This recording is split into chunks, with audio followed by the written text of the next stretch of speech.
Hello and welcome to This is 65. My name is Erin Ackenheil and I own Blackpoint Insurance.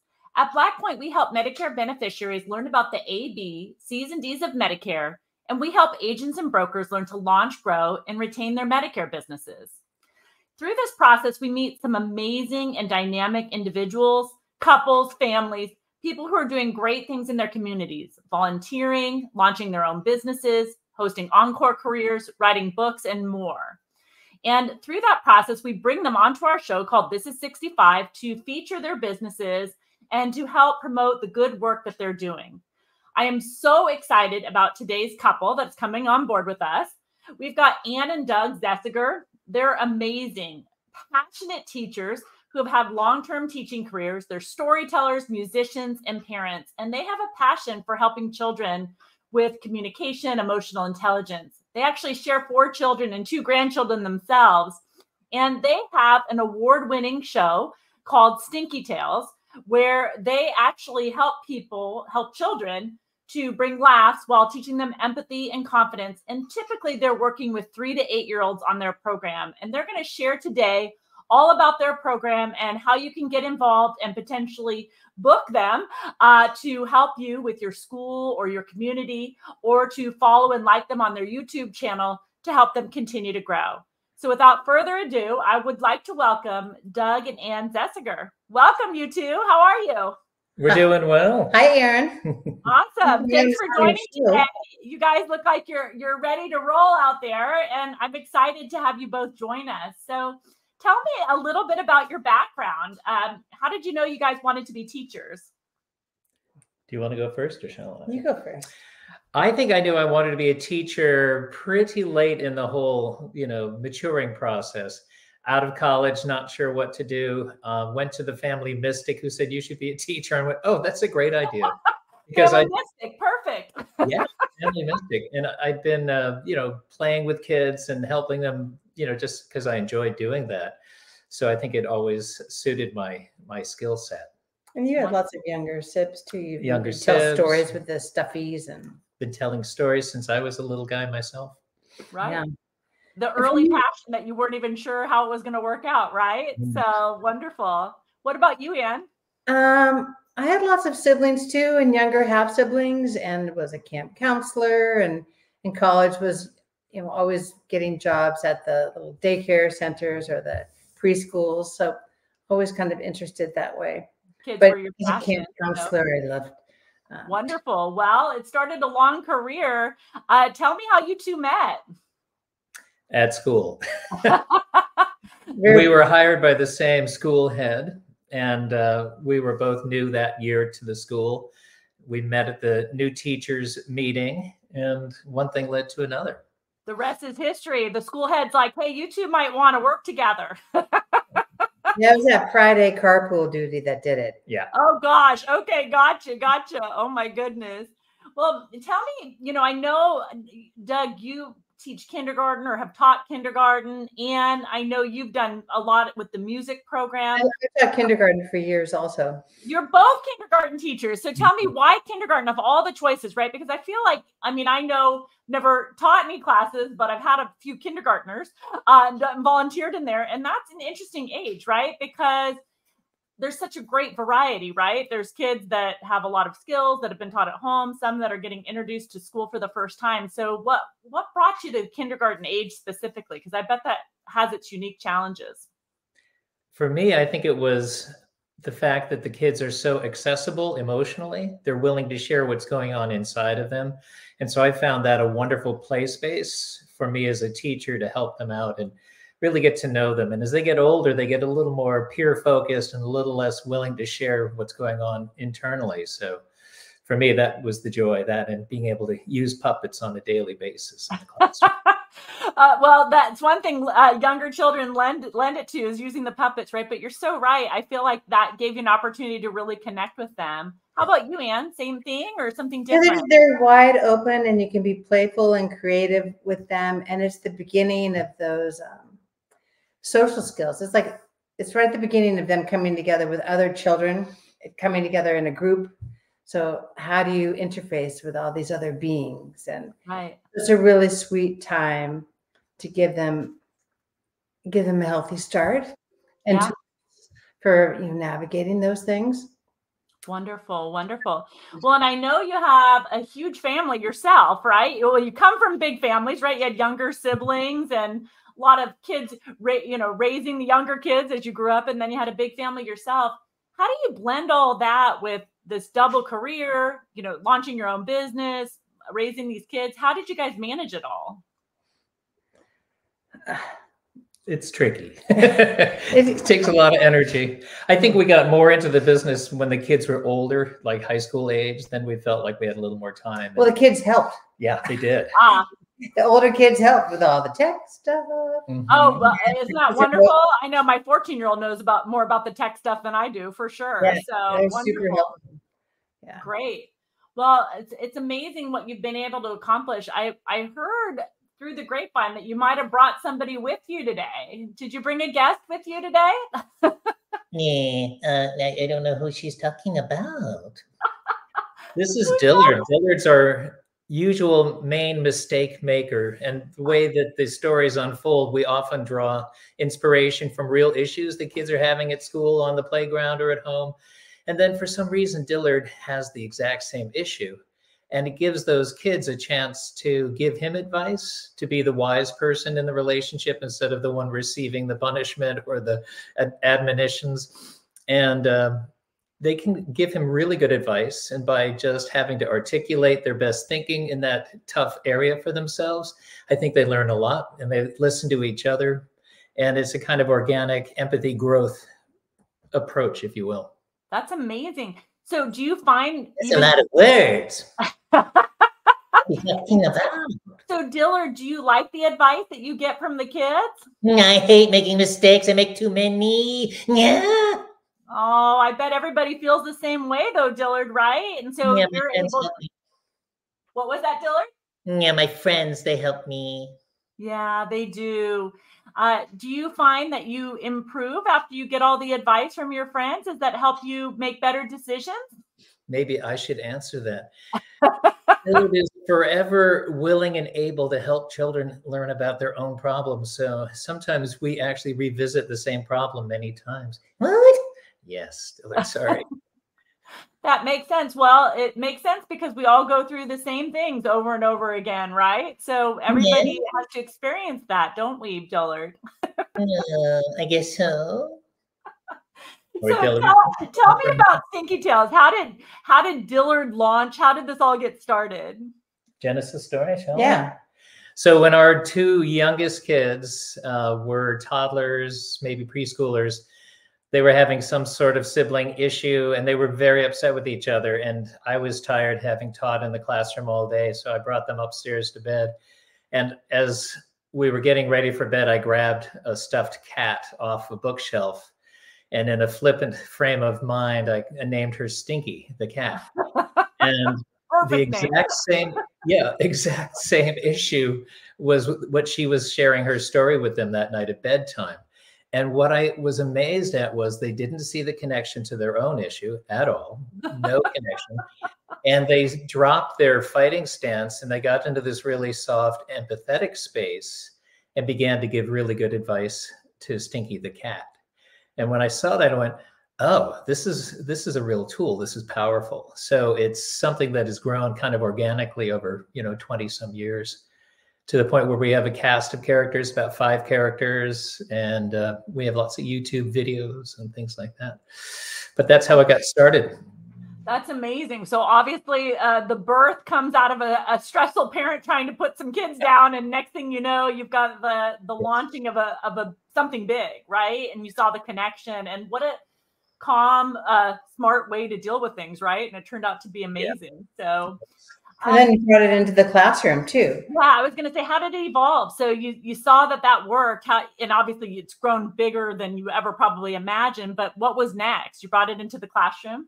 I shifted to kindergarten teaching about 20 years ago, from like 2nd and 3rd grade teaching, and started using puppets for every letter of the alphabet, things like that. And then realized, oh, I need to do these Stinky Tales in the classroom because my kids need that support.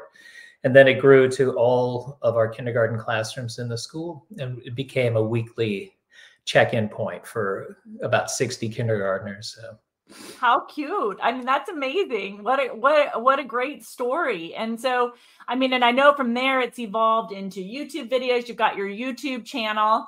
I'm going to pop that up here. So for anybody who's saying, hey, I want to like and subscribe to their YouTube channel, you just go to YouTube at Stinky Tales and you can like and subscribe and see some of these videos for yourself. Really fun for your kids if they're dealing with emotions and want to work through things. You can use it right at home. And bring Doug and Ann right into your living room. So pretty cool. Now, tell me as well, I noticed that you also, I mean, you performed for 60 kindergartners, but you've also done story time and different things in the community. Can you tell me a little bit more about that work? Do a lot of Bread and Roses work. Mm-hmm. So Bread and Roses, we do those shows for free. We've also told stories at schools, at the Discovery Museum, at Sweetwater in Mill Valley. I think our largest audience was at the Basich School in Marin. I think we had about 600 kids sitting across. Wow, that's unbelievable. Yeah. And you could have heard a pin drop. For about 15 minutes. It was pretty amazing. There's a real magic with puppets, and Doug's incredible. He's not, the things that would make anyone quiver in their boots, say if someone, maybe if a child has big energy or is, Doug just thinks it's hilarious. He's totally game for that. Anyone else would be terrified. But he can just wrap them around. Roll with any punches and get them on board. And no matter what they're giving for advice, you can figure out how to incorporate that. I mean, did you ever find any challenges with that? Well, sometimes I'll get bad advice, and in a spirit of playfulness, I'll act out the end of the story with the bad advice, and then everything comes to a train wreck ending, and the kids go, "Oh, I guess that didn't work so well." So somebody offers aggressive advice or passive advice. Yeah, just ignore it. I'll just tell the story in such a way as to show that that's not your best solution, that you're always aiming for that more assertive solution. How do you do that? How do you on the fly incorporate that into your story and make it work? I love getting that kind of energy and feedback from the audience. It really feeds me when I'm doing the storytelling. So I'm happy to be in that kind of flow state where you get a new piece of information and you just roll with it. And I think it keeps the stories much more lively and less predictable. Yeah. It's an Aikido kind of thing where you take that energy, that crazy energy, and you bring it in and you just redirect. And I mean, that's kind of your skill as a classroom teacher. He can just amazing. That's incredible. Now, Ann, tell me a little bit about the musical side of things. I know you're the musician in the family, the head musician. Tell me how that part works and how was that always a part of it, or did that come in later? Well, it was always a part of me as a parent. And my first career was in music before I became a classroom teacher. So my first career was in music. That was my original passion. And always with our kids and in the classroom, like I love making up little ditties. Like that's easy for me. Just something comes up and I'll sing it. So that's something I love. And in the classroom, I would always find ways, if there were instructions or things we were doing, I just have grab my ukulele off the wall and it would become a little ditty. So it was pretty natural with our stories, trying to focus in on what's the social skill we're learning right now. And say if it was personal space, Dillard's out there having a little story, then we've got a little personal space song that Dillard will sing. I need you guys to come over and coach my family. It's just a nice way to ingrain the message, especially with little kids. Right. The little 1 minute jingles that really focus in on the lesson, whatever that is. And I think it helps the lesson stick better.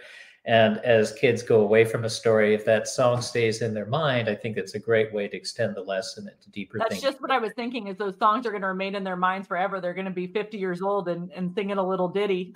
Yeah, just like the commercial. You still sing that little commercial in your head. Exactly.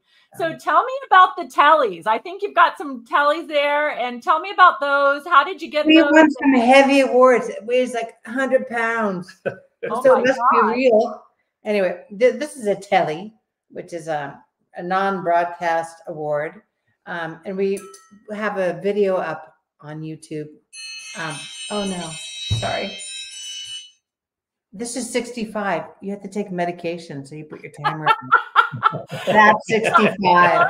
Side note to Stinky Tails. I wonder what your little guy has to say about that. Anyway, we won 3 of these for our Twinkle Twinkle video in partnership with Images in Motion up in Sonoma. They're a video studio. So we won one for the video itself, and we won one for music, and won one for lighting. So that was very exciting. Congratulations. That is incredible, you guys. So not only are Doug and Ann doing such great work with Stinky Tails, but it's an award-winning program, and it's helping kids with ditties and stories that they can take into adulthood. Be sure to like and subscribe to them on YouTube at Stinky Tails. You can see their award-winning Twinkle Twinkle video and more. So please be sure to like them there. One other thing too is we love suggestions. Yes. So if they're parents, and if you're 65, maybe you're grandparents. So grandparents, if you see issues coming up for your grandkids, we love the ideas. When we're not in the classroom anymore, we're not teaching on a daily basis, which was a gold mine of ideas. So we're always happy to hear.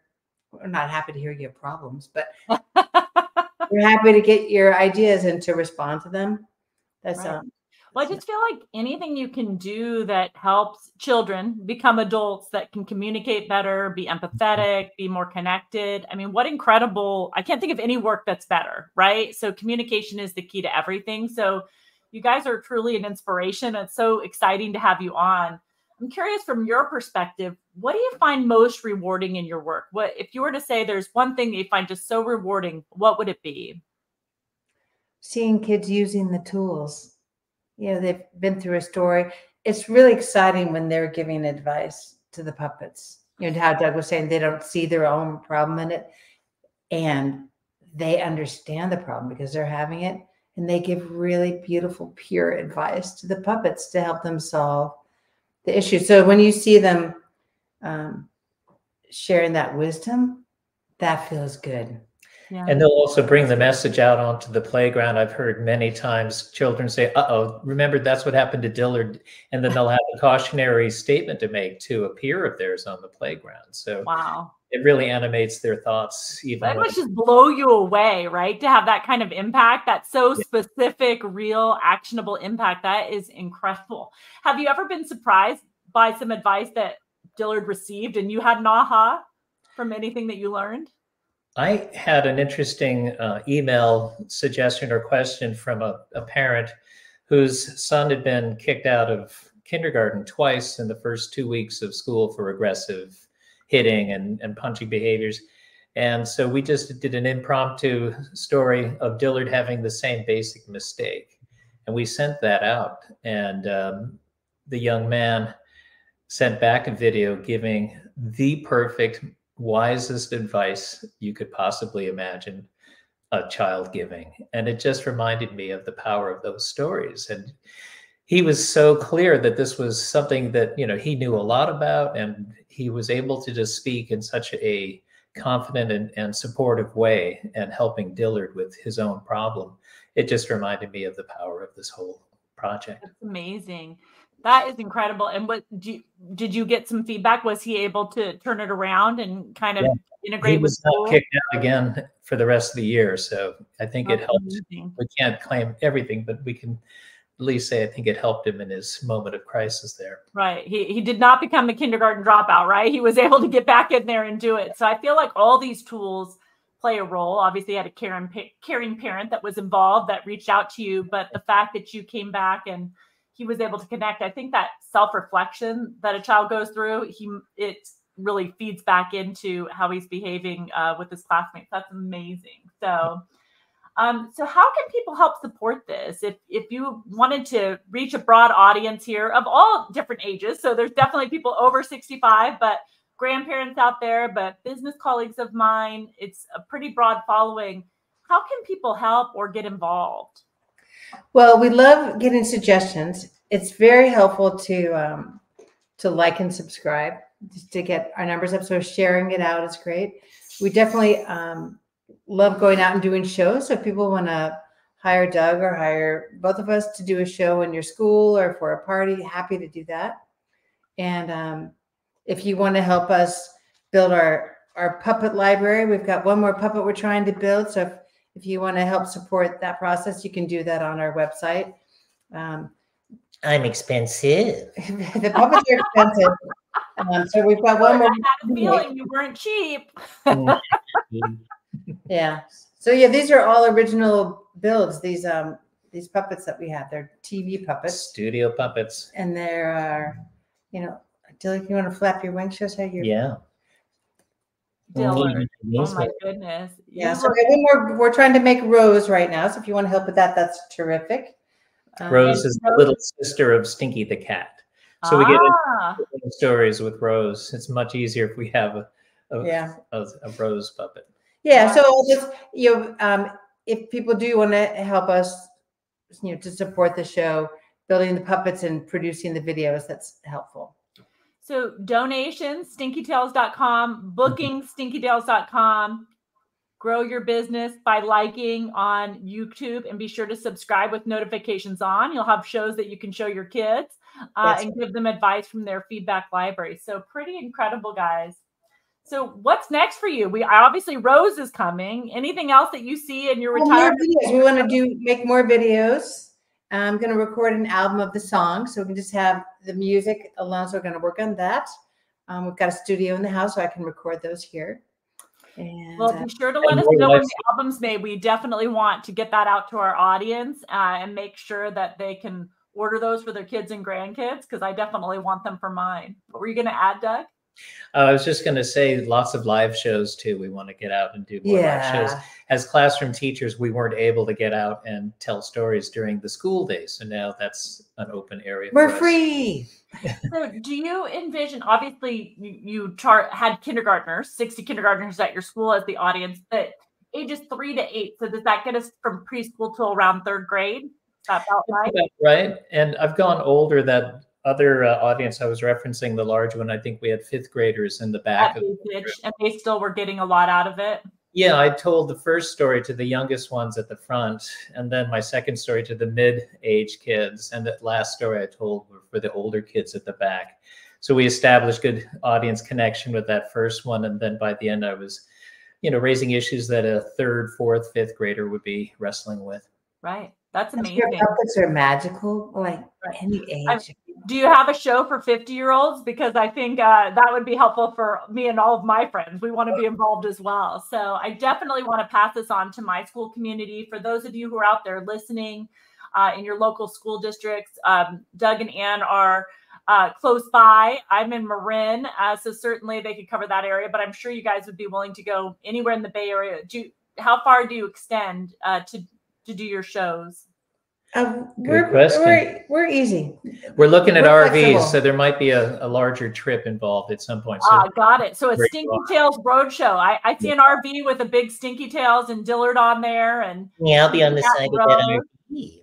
You're definitely getting on the RV wrap, Dillard. No worries there. So now, just reflecting a bit, a lot of times we get to a certain point in our career.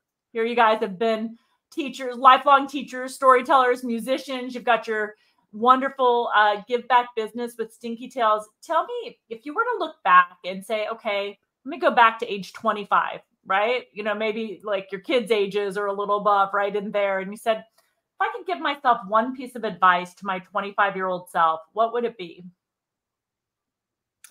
I would say to myself, stay connected to that young person that you were when you were 4 or 5 creating stories with your stuffies in your bedroom. Just stay connected to that person and your heart will lead the way. That's amazing. I would just say, don't say no to yourself. Jump in. You don't need to know it all yet. Just jump in and work it out. You guys are amazing. What an inspiration. And what's the secret to your beautiful long-term marriage? Tell us all. Stories and music. And finding the right person at the outset. Yeah, that's fantastic. You guys are a beautiful love story, a beautiful story and testament to all the children that you've inspired. Please like and subscribe on YouTube, at Stinky Tales. This helps support when you like and subscribe people on YouTube. You're really helping their business grow, getting the word out. It kind of grows tentacles. So help them get the good word out. If you're involved in your school community, be sure to reach out on the website, stinkytales.com. Reach out to Doug and Ann and get them booked, right? I mean, emotional intelligence is something that we're always trying to figure out better ways. And through Dillard and his puppet family, Doug brings that to life. And Ann and her ditties and more, bringing everything out there to everybody. So I am completely inspired by these two, just a couple of charmers and absolutely wonderful. So get them booked. Don't forget to like and subscribe to their YouTube channel. You guys, thank you so much for being on the show today. I appreciate it. Thank you, Erin. It's so fun. You're a great interviewer. Oh, thanks. Well, you know, my secret talent, right? Insurance interviews. And you've also helped us manage the whole healthcare. Oh my gosh, thank you. Amazing large bureaucracy. So thank you. Exactly. Well, I am here for you guys, and we really appreciate the work that you're doing. Thank you so much for being on today. Thank you, Erin.